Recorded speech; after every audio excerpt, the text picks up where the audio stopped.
thing that's strange is finding blonde hair in all my clothes.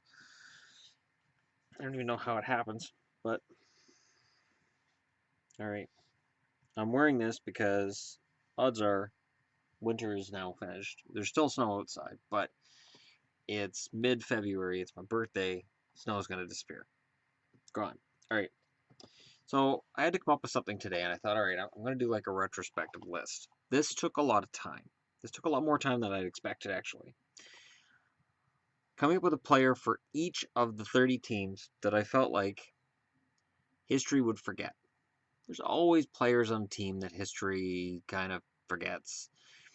The only ones that remember are hardcore fans of those teams, or hardcore hockey fans like myself. So I picked one player for each team during my era. So again, this is during my era. I'm not looking back to the 50s, 60s, and early 70s. I'm looking at the era that I've watched hockey and guys that I feel like kind of get forgotten. And I had to come up with one for each team, and it wasn't easy. So let's get into it. Anaheim, Andy McDonald. Andy McDonald, dynamic forward, career cut short, crying shame. Really, really liked the guy a lot in Anaheim. That was when I liked Anaheim. I always thought he was underrated. Arizona, I picked Doug Smale. Doug Smale was a Winnipeg Jet, so this is before the move. Doug Smale was a guy who played both ends of the ice, decent hands, good player, and since the move to Phoenix, obviously Winnipeg Jets are kind of diminished in terms of importance with the franchise. I mean, you still got Dale Hawerchuk and Thomas Steen and some of the bigger names, but a guy like a Doug Smale kind of is going to get forgotten. Boston, I picked Adam Oates. Why is that? Adam Oates is remembered more for his time in St. Louis. Adam Oates is remembered for, Hall & Oates. And I really think that Oates' time in Boston kind of gets shunted aside, even though he made Cam Neely a 50-goal and 50-game player. So Neely gets to go to the Hall of Fame based on basically Adam Oates. I think the 50 goals in 50 games is why Cam Neely's in the Hall of Fame. I've had people talk about how he didn't play for very long and his totals aren't that impressive career-wise, but those 50 goals in 50 games, that was impressive. And Adam Oates assisted on most of them. Buffalo, I picked Mike Ramsey. Mike Ramsey, one of the most solid defensive defensemen of the 80s, and really a rock on the defense for Buffalo. And with all the turmoil that's gone on in Buffalo since Ramsey's retirement, that's an era gone by, and defensemen like him don't get the kind of recognition now that they used to. So Ramsey's my pick for Buffalo. Calgary, I picked Paul Reinhart. I've made no secret of my my real feeling about Paul Reinhart, that if not for injuries, this guy could have been 1,000-point in his career type defenseman. He would have had to play about 13 or 1,400 games to get there, but he was really sound, really, really good defenseman. And because he played with McInnes and Suter, he was kind of the lower on the totem pole guy. And then when he got to Vancouver, sadly, when he was already having so many injury problems, Reinhart really showed in Vancouver what he could do. And it's a shame that he didn't have more time in the NHL to do it. It's good to see that his kids are doing it now, but Paul Reinhart kind of is in the background where I think he should be more in the foreground. Carolina, I went back to Hartford. I went with Peter Sidorkiewicz. Peter Sidorkiewicz, Polish goaltender for some of the bad teams Hartford had. Very good goaltender. Very underrated in his time. And I always thought that he deserved a better go than he had.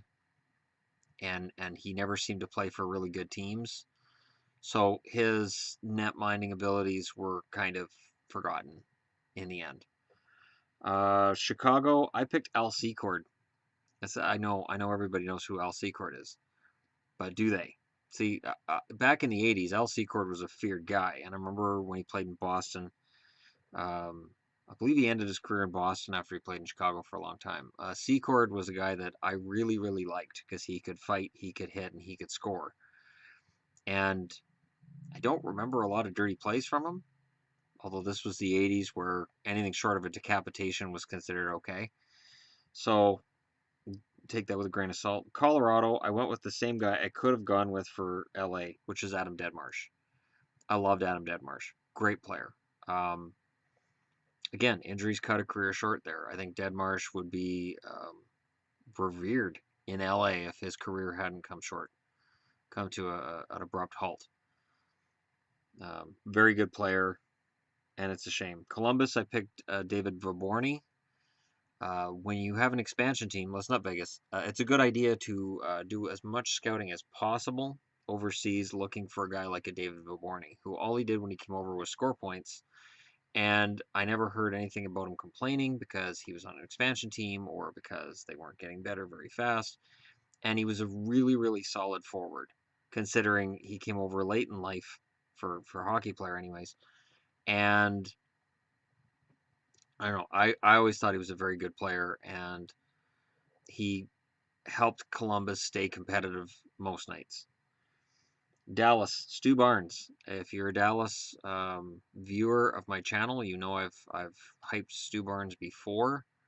Stu Barnes was a guy that, and I could have picked him for Buffalo too, but I picked Ramsey, and Stu Barnes is just one of my favorite guys. I could have picked him for Florida too. Anywhere he went, Stu Barnes was just a really good, solid defensive forward who could also pot a few goals if he needed to. Detroit, I picked Chris Osgood. You know why? Because Osgood's totals seem to have an asterisk next to them that are along the lines of, well, he played for Detroit, so the wins were inflated. His totals are inflated. His cups, yeah, he won Stanley Cups, but it was Detroit, and they were the best team in the league, so he didn't really need to save the series. He just needed to make sure they didn't lose it. Osgood was a very good goaltender in Detroit. His talent translated okay in St. Louis. It was really not on full display in New York with the Islanders. But when he got back to Detroit, he was back to form. And I remember him stealing series. But I have a feeling the history books is going to remember him more as a goaltender who was a result of the team he played for, which I don't think is completely fair. Edmonton, I went with Kelly Buchberger. Kelly Buchberger, who was on a number of Stanley Cup champions in the 80s and was a guy I hated. Tough as nails, fought anybody, and played a key role on those Oilers teams because you needed a tough guy to balance out all that skill at the top end. You needed to keep teams honest. And when Semenko was done with it, Kelly Buchberger stepped in. Florida, I picked Bill Lindsay. When you have an expansion team, you need a Bill Lindsay type. Again, Vegas, listen up. He was very good in his own end. He was smart. He was good with the puck. His foot speed wasn't bad, and he could pot the odd goal here and there too. So if they can get a Kelly Buchberger and a David Vaborny in this expansion into Vegas, they'll do all right. LA, I went with Matthias Norstrom. Norstrom, towards the end of his career, his speed was gone, and I always thought that was kind of something that overshadowed the rest of his career. He was a team captain on some Kings teams that were bad, and it was the after Gretzky malaise that hit the team, and sadly Nordstrom was caught in it. So I would say he's underrated and kind of a forgotten guy. Minnesota, I picked Andrew Burnett. Again, if you're a Minnesota Wild fan, you're gonna be like, "What? We love Burnett." No, I know. And there's a lot of different fans for different teams, but in terms of overall fandom for a player, I think Andrew Burnett deserves more than he gets. Burnett was another guy who was cast off a couple of times, and when other players would have quit, he never did, and he just bared down and he got better as he got older. So that's a key thing too. If a guy got better as he got older and didn't give up in the face of adversity, those are guys I really admired. Montreal, John LeClair. John LeClair's known more for what he did in Philly, but what he did in Montreal in '93. Patrick Roy and John LeClair were the two reasons that Montreal won that Stanley Cup. And Patrick Roy is certainly remembered for that. John LeClair is remembered for being on the Legion of Doom line in Philly. But his time in Montreal, he was really damn good. And Montreal regretted losing him. They did. LeClair, it's funny because LeClair later on in his career I felt was overrated. as a goal scorer, but his time in Montreal is kind of sandwiched. And the thing with being in Montreal, you've got so much history. There's been so many great players that have come through. It's easy to get lost in the shuffle. And there were a lot of different players I considered for this honor, I guess, this remembrance. Um, Nashville, I went with Martin Erat, and the reason why is because Martin Erat now is um, a guy remembered for being given to Washington for Philip Forsberg. What's forgotten is Erat was a very good forward up until the year he was traded for Forsberg. So Washington assumed they could turn him around, and then realized his foot speed was gone and his hands were gone, and at the end of the year he was gone. But he was a very good forward before that. Jersey, I went with John Madden. Um, the guy was key in the, I believe it was the 2000 Stanley Cup when they won it. And Madden, let me just take a look here. I don't remember exactly where his totals ended up. Come on.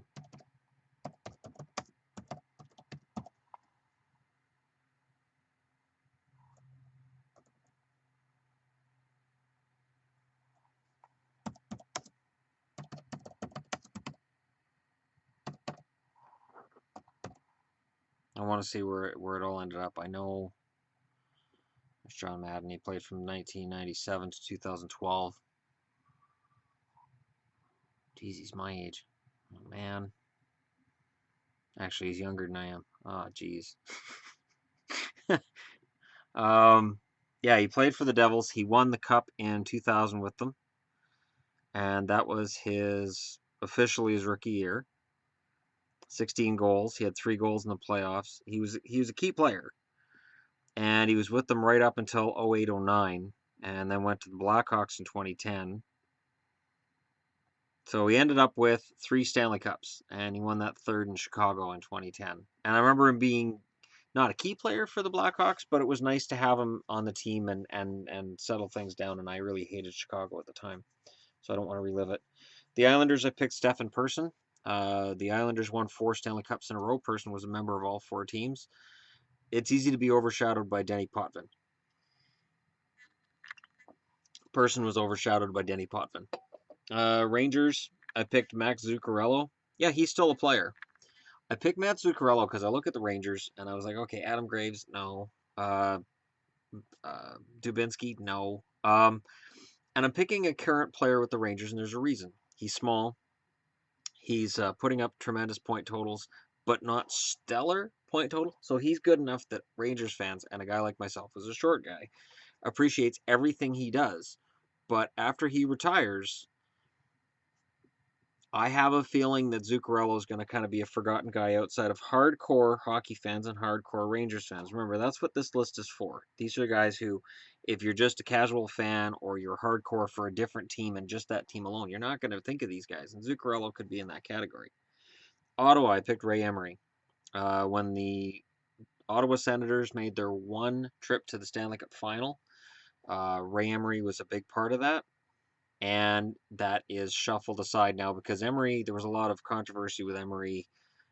He was kind of a hothead, and so he kind of gets shuffled aside in terms of Ottawa's history. Philly, I picked Pelle Lindbergh. I remember when Pelle Lindbergh was killed in a car crash, and it was um, tragic. It was tragic because Lindbergh was seen as a future Vezina winner. He was seen as a star goaltender. He was seen as a guy who could make Philly this juggernaut. All not Oiler like, but he was seen as being a really damn good goaltender. And I guess speeding around in fast cars was what did him in, and it's too bad because Lindbergh is sort of forgotten now. He wasn't in the late 80s. In the late 80s, there was a lot of memorial stuff for him, and a lot of people made a big deal about it. But now it is kind of forgotten because his totals weren't all that high. He didn't play for that long, and he's a forgotten guy, and it's too bad.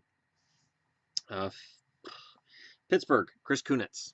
Oh, I know he's still a current player, but I'm telling you, Kunitz already gets kind of shuffled aside when you talk about Pittsburgh, and he was a major reason that Pittsburgh became respectable when he arrived. He was a steal out of Anaheim, and that steal has paid off big time for the Pittsburgh Penguins. So Kunitz is my pick there. St. Louis, I picked Barrett Jackman. Jackman's retirement was something I did a video on not too long ago. I think long term he'll sort of fade away from most people's memories in terms of hockey defensemen, because again, the way your career ends can affect the way the rest of your career is sort of seen, and the fact that he had a very long career, he had a good career, not a stellar career. He never put up stellar point totals, and he was never one of the absolute bone crunching defensemen. He was sort of stuck in that middle. I think you forget just how long he played and just how well he played early in his career, especially. Speaking of which, in San Jose, I picked Mike Rathje. Mike Rathje was done in by the lockout. The 04-05 lockout meant that slower players who relied on hooking and slashing to keep up with the play no longer could play. And Rathje and Darian Hatcher and Kevin Hatcher were three guys I remember being affected the most. The Hatcher brothers and Rathje were pretty much done as NHL defensemen when those rules changed. It really, really hurt their careers. But Rathje was a good defenseman, good shutdown guy. Tampa, I picked Pavel Kabina. Again, Kabina had a decent career. Then he was remembered more for signing the big money contract in Toronto, which he never lived up to. Wasn't his fault. Again, as I've always said about guys who sign big number contracts, what would you do? If you're okay at your job and somebody comes over and offers you 3 times as much as you're worth to do your job, you're gonna take the money. Kubina didn't get 3 times as much. I'm over exaggerating it, but he did get more money than he was worth at the time, and that's on the Leafs for thinking that they could go out and just buy a defense. Whether it was Kabina, it was Exelby, or Jeff Finger. The Finger one still, I baffled by that one. Toronto, I picked Yannick Perreault. Yannick Perreault, very solid, good on the face-offs. A guy who I think kind of gets lost in the shuffle because he played with the Leafs during some downtimes, and I think there's a lot of guys who came through Toronto over the last decade before this most recent rebuild that kind of get forgotten for playing well. Nikolai Kulemin's another one too that I could have thrown in there, or Grabovski. I thought they were both decent Maple Leafs, and then they kind of just got tossed out, which is fine when you're doing a rebuild. That's fine, but when you're hemming and hawing about a rebuild and you're just dropping decent players, it's baffling. Vancouver, I picked Manny Malhotra.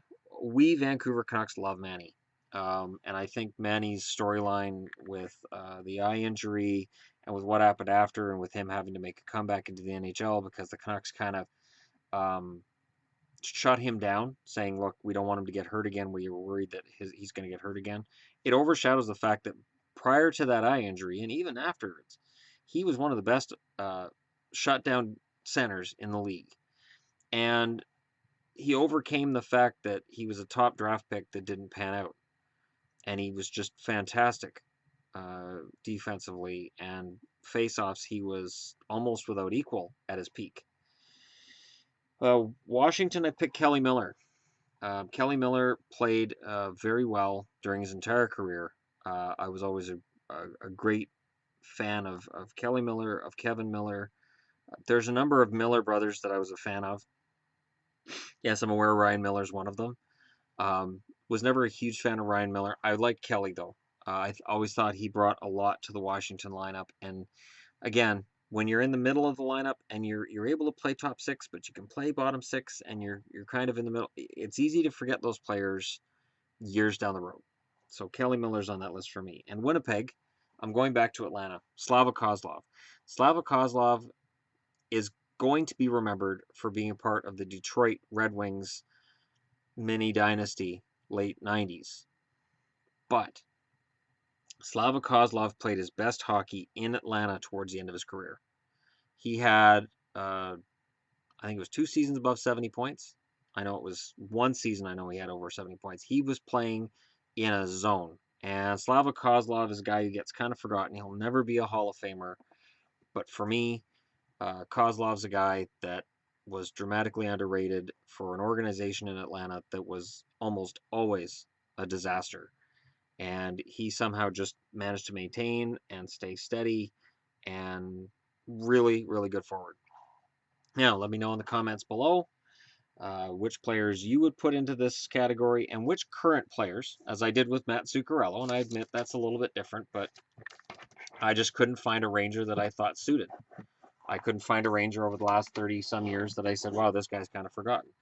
Prove me wrong in the comments below, or post your own guys that you think are forgotten or missing gems, and which ones currently are going to end up there that you think are not being appreciated now for what they do. And don't forget to like and subscribe if you're just browsing your way through. Thanks for watching. As spring appears to be arriving outside, the snow has dropped by more than half of what it was yesterday. So excellent, and I will talk to you all again soon.